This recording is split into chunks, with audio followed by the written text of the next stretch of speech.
บอยซีรีไซเดือดจังใดจึงให้บอสนกพงศกรแห่งวงเสียงวิหกเดือดตามกันไป ทักท้ายสวัสดี FC แฟนคลับทุกท่านกันแล้วกันมาพบมาพ่อคลิปนี้ เป็นเรื่องเล่าข้อมูลข่าวสารของผู้นำแห่งวงหมอลำดัง2 วงบ่ว่าจะเป็นวงใจเกินร้อยบ่ว่าจะเป็นวงเสียงวิหกกาดีทานผู้ชมในค่ำคืนที่ผ่านมานี่ทั้งบอสบอยซีรีไซแห่งวงใจเกินร้อยออกมาโพสต์ประกาศเดือดถึงเรื่องราวที่มันเกิดขึ้นหลายคนบอกว่านู่นนี่นั่นว่าบอสบอยหาเงินหาเงินง่ายแนวนั่นแหละแนวนี้มีคนบอกว่าหาเงินง่ายบ่จำเป็นต้องเฮ็ดอย่างไรบ่จำเป็นต้องลงทุนหลาย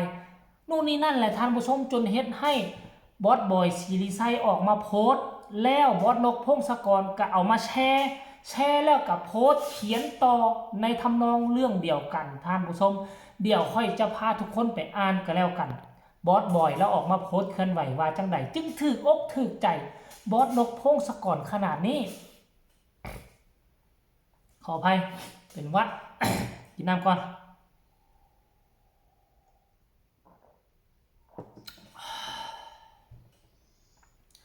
ไผว่าผมหาเงินง่ายลองมาเฮ็ดคือผมเบิงจะได้ฮู้การลงทุนมีความเสี่ยงว่าซันเดการลงทุนมีความเสี่ยงทุกอย่างแลกมาด้วยการลงทุนหนี้สินลงแหงสุขภาพมันสมองควายคว้าแฮกบืนคักสู้คักปานสิตุยบ่เป็นอันนี้คือคำเบ้าของบอสบอยซีรีไซแล้วมาเบิงบอสนกพงศกรเว้าต่อว่าจังไดเพิ่นเว้าว่า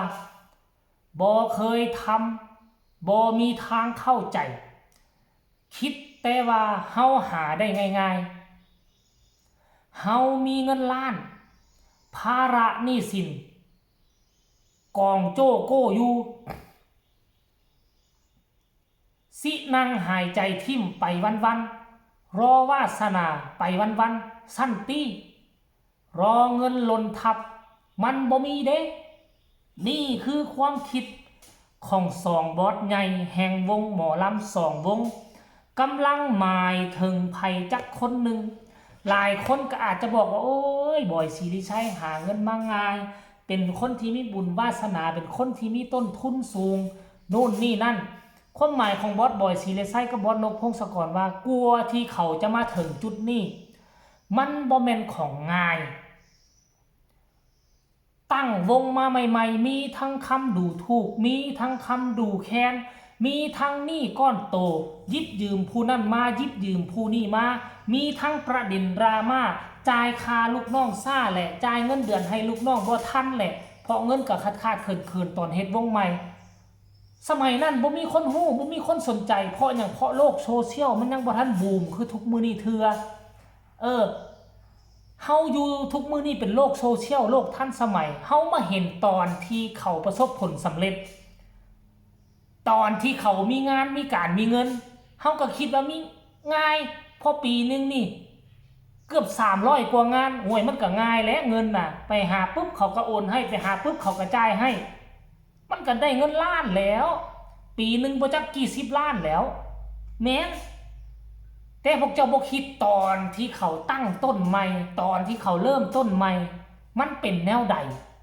อดหลับอดนอนไฟน้ำหูเสียน้ำตาจนพ่ออยากเอามืออุดหูไว้บางครั้งกับคนมาถามนี่ถามซินบางครั้งกับลูกน้องโทรมาถามค่าค่าโต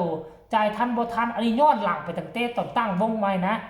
ทุกวงทุกองค์กรเป็นแบบเดียวกันหมดตอนที่ตั้งวงใหม่แรกๆปีแรกปี2ปีแรกก็จะเป็นแบบนี้แต่ว่าวงใจเกินร้อยมาอยู่เกือบ10 ปีแล้วบ่วงเสียงที่6อยู่ตั้งว่า6 ปีแล้วบ่มาเห็นตอนที่เขาประสบผลสำเร็จแล้วก็มาเว้านู่นนี่นั่นอิจฉาริษยาเขานะท่านผู้ชม MC แฟนคลับมันมีอยู่กลุ่มคนแบบนี้นะมันก็เลยเฮ็ดให้ ทั้งบอสนกบอสบอยฟังแล้วก็คัดหูก็เลยอยากออกมาโพสต์เคลื่อนไหวส่งสัญญาณไปให้หูว่ามันบ่ง่ายอดหลับอดนอนชั่วโมงที่เฮานอนนี่บางครั้งเขาบ่ได้รับได้นอนเล่นตั้งแต่7 โมงแลงจนฮอด6 โมงเช้าหาเงินง่ายม่องใดวะคือซุมเฮาเจ้าค่อยนี่บางคนเข้าการ8 โมงเช้าเลิก5 โมงแลงตกตอนแรงมาไปเข้าห้านเหล้าห้านเบียร์เฮ้มวนได้ระบายอารมณ์แต่หมอลำในตอนเว้นบ่มีโอกาสที่ไปเลาะไปลิ้นได้นอนพักผ่อนตอนคืนมาก็เริ่มแสดง7 โมงแลงจนฮอด6 โมงเช้าบางมื้อก็ฮอดตี 1 ตี 2มันง่ายบ่อนใดทุกคนอยากตั้งคำถามมันง่ายบ่อนใดวะหลังจาก2 บอสแห่งวงหมอลำดังออกมาเคลื่อนไหวแนวนี้ FC แฟนคลับก็เข้ามาถล่มคอมเมนต์แสดงความคิดความเห็นว่าแบบนี้หัวอกนี่เลยครับว่าซันเดย์ผู้ต่อมาบอกว่ากำลังใจค่าลูกน่าฮักมากลูกจำคำที่ให้พอนกได้เสมอชาตินี้ได้เป็นพอเด็กคนนี้จะดังๆปังๆบินไปด้วยกันนะคะพ่อว่าซันเดย์คอมเมนต์ผู้นี้บอกว่าแมนแล้วลูกแต่หาอยู่นี่ยังบ่พออยู่เนอะลูกสู้ๆเป็นกำลังใจให้สู้ๆนะครับลูกชายว่าซันเดย์ผู้ต่อมาบอกว่าคนคิดแต่ว่าหมอลำใหญ่มีเงินมีงานแต่ในใจแล้วสุดๆเลยแต่ละมื้อว่าแมนจะบ่ได้นอนคิดนำงานครับสู้ๆเด้อหัวหน้าทุกวงครับผู้ต่อมาก็บอกว่าขนาดทำงานเหนื่อยจะตุยยังเป็นหนี้ไม่หยุดเพราะต้องลงทุนทุกอย่างเยอะมากๆกำลังใจครับสู้ๆว่าซันเดย์อย่าลืมดูแลสุขภาพเจ้าของเด้อลานนกว่าสั้นพุนิว่า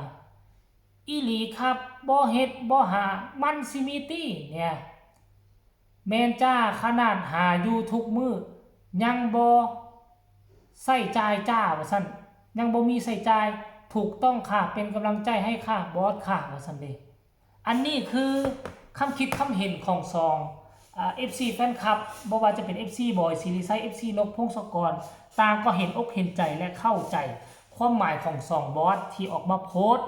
สรุปรวมแล้วก็บ่มีอีหยังมันได้มาง่ายๆสิ่งที่เจ้าเห็นเขาจับเงินล้านแต่เขาอดหลับอดนอนเป็น12-13 ชั่วโมงมื้อนึงมี24 ชั่วโมงเขาอดหลับอดนอนไป